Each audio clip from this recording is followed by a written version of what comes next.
जिनसे है आप बेखबर, दिखाएंगे हम वो खबर।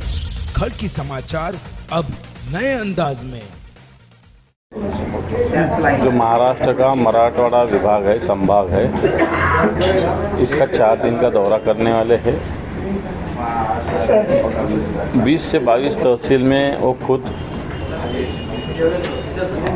किसानों से संवाद करने वाले हैं और 10-12 तहसील से वो गुजरने वाले हैं। वहीं भी रुक सकते कई जगह। बोल तो मराठवाड़ा में जितने तहसील, उसमें से 30-35 तहसील में उनकी कल दौरा होगा 4 दिन में। जो महाराष्ट्र में पिछले महीने में जो हुआ था, भारी बारिश हुई थी, उसके वजह से किसानों की जो खस्ता हालत हुई है, तो किसानों के लिए सरकार ने जो पैकेज डिक्लेयर किया है, ये किसानों को फंसाने वाला है, किसानों को गुमराह करने वाला है और इसके खिलाफ शिवसेना इस उद्धव जी के दौरे के माध्यम से आवाज़ उठाने वाली है। और मैं समझता हूँ अभी किसानों को कोई भी जो मदद मिलनी चाहिए डिक्लेरेशन सरकार की, वो मिली नहीं है। और मैं समझता हूँ हमारी जिम्मेदारी है कि किसानों को ये मदद पूरी जो सरकार ने डिक्लेयर की है वो मिलेगी। इसके लिए इस दौरे के माध्यम से हम प्रयत्न करेंगे। आप 2 दिन से दौरे पर हैं, आपने भी अभी जायजा लिया, क्या हालत है? हाँ, मैं इस दौरे में जो उद्धव जी जहाँ जाने वाले वहाँ मैं प्रीलिम जाके आया हूँ। उस वक्त उस किसानों को उस एरिया के मिला हूँ। सिर्फ किसानों को इतना डिक्लेयर करना इतना ज़्यादा नहीं है। अभी जो इरिगेटेड ज़मीन है उसके लिए कुछ भी सरकार की मदद नहीं आई है। जो जिसको फलबाग कहते हैं, हॉर्टिकल्चर कहते हैं, उसके लिए भी कोई मदद नहीं पहुंची है। और कोई ज़मीन पूरी के पूरी ज़मीन बह गई थी, उसको भी जो सरकार ने रुपए डिक्लेयर किए वो भी अभी किसानों को नहीं मिले हैं। दूसरा, कॉटन और सोयाबीन का भी बड़े इशू मराठवाड़ा में है। हम इस सभी इशू पे इस दौरे के माध्यम से आवाज़ उठाई। दिवाली के पहले सरकार ने घोषणा की थी, ये झूठी घोषणा थी, दगाबाजी सरकार ने की है, इसलिए हमने ये दगाबाज इस प्रकार का नाम इस आंदोलन का रखा है। सरकार ने दिवाली के पहले मदद देने की घोषणा की थी, लेकिन दिवाली के पहले कुछ गिने चुने किसानों को पूरी नहीं, कुछ प्रकार की मदद मिली है, वो पूरी नहीं है। चुनाव आयोग की ओर से आज प्रेस कॉन्फ्रेंस होंगी और आचार संहिता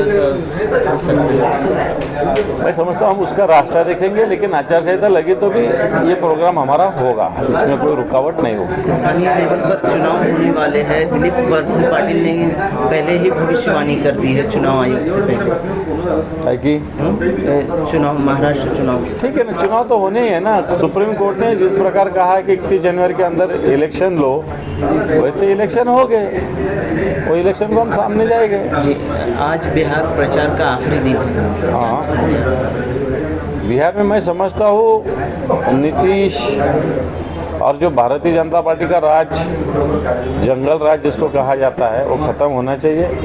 तेजस्वी यादव के नेतृत्व में आने वाले समय में सरकार आनी चाहिए और आएगी, ऐसा एक स्थिति बिहार में है, ऐसा लोग कहते हैं। मुझे ज़्यादा जानकारी नहीं है। जी, 12 राज्यों में SIR होने वाला है आज से। मैं समझता हूँ SIR बोल तो क्या, जिस प्रकार SIR के माध्यम से कुछ लोगों को सरकार परेशान करने जा रही है, मैं समझता हूँ शायद बंगाल में ममता दीदी ने आज उसके खिलाफ कुछ आंदोलन रखा है। लेकिन SIR के माध्यम से सरकार कुछ लोगों को परेशान कर रही है, कुछ लोगों को गुमराह कर रही है, कुछ लोगों को तकलीफ दे रही है। ऐसा हमें लगता है सरकार ने ऐसा नहीं करना चाहिए। शर्जील इमाम पिछले कई सालों से जेल में बंद थे, उनके समर्थन में दिग्विजय सिंह ने कहा है कि वो स्कॉलर है और PhD है। मुझे केस पूरी पता नहीं है, लेकिन किसी भी जो भी कुछ निर्णय लेते हो संविधान का सम्मान रखना चाहिए, संविधान के अनुसार कार्रवाई होनी चाहिए। महाराष्ट्र में लॉ एंड ऑर्डर का मसला चल रहा है। शहर में भी कई मर्डर्स हुए दीनदयाल में, और नांदेड़ की घटना आज जो चल रही है। और एक दिव्यांग छात्र से पिटाई भी हुई है। ये देखो, लॉ एंड ऑर्डर की स्थिति महाराष्ट्र में बड़े पैमाने पे अपने पीछे देखे पिछले हफ्ते में डॉक्टर संपदा मुंडे जिस प्रकार उनकी आत्महत्या ठहराई गई है, लेकिन इसके पीछे लॉ एंड ऑर्डर की स्थिति है। संभाजीनगर में मर्डर हो रहे दिन दहाड़े, नांदेड़ में हुआ है, पुणे में दिन दहाड़े मर्डर हो रहे हैं, नासिक में तो भारतीय जनता पार्टी के एमएलए को मारने की साजिश भारतीय जनता पार्टी के जो एक्स कारपोरेटर ने की है, सरकार उसकी इंक्वायरी नहीं कर रही है। भारतीय जनता पार्टी में भी इस प्रकार क्रिमिनल लोग घुस गए हैं। मैं समझता हूँ महाराष्ट्र की लॉ एंड ऑर्डर पूरी बिगड़ गई है, इसके लिए सरकार जिम्मेदार है। पार्टियों को एक साथ जमा होने का जो कार्यक्रम चल रहा है, उसमें क्या एमआईएम के साथ देना?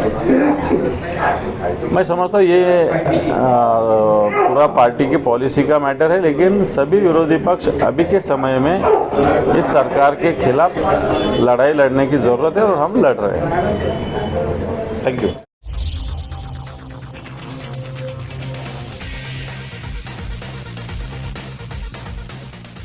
जिनसे है आप बेखबर, दिखाएंगे हम वो खबर। खड़की समाचार अब नए अंदाज में।